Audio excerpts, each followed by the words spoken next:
Hello and welcome. Today we're going to learn a useful German phrase, wie gefällt dir? Let's find out how it's used in different contexts through these movie clips. In this scene, a character asks another character about the forest.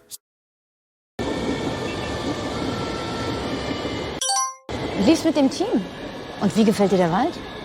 That doesn't make sense. Wald. Jana, dass Berlin nicht die Vogesen sind, das war dir doch. So, wie gefällt dir translates to, how do you like it? The question was about the forest setting. Und wie gefällt dir der Wald? Wald. Here, someone is being asked about their opinion on Bavaria.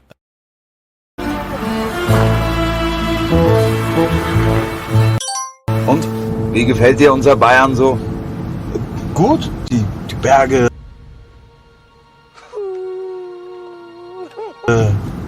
Again, wie gefällt dir is used to ask, how do you like the mountains in Bavaria?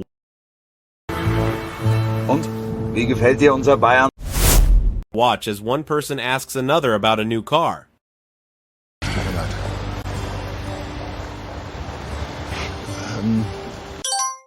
Wie gefällt dir denn ein neues Auto?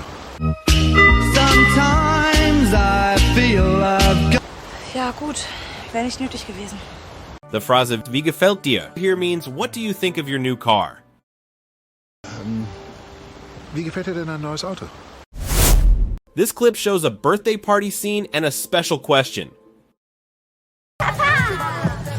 Herzlichen Glückwunsch, mein Schatz. Danke, den habe ich mir so gewünscht. Na, wie gefällt dir deine Party? So toll. Mama hat meinen Geburtstag vergessen. Nein, die hat noch nicht. Here, wie gefällt dir is used to ask, how do you like your party? So gewünscht. Na, wie gefällt dir deine Party? So toll. Now that you've seen the phrase in action, can you think of a situation where you could use wie gefällt dir? Share your ideas in the comments.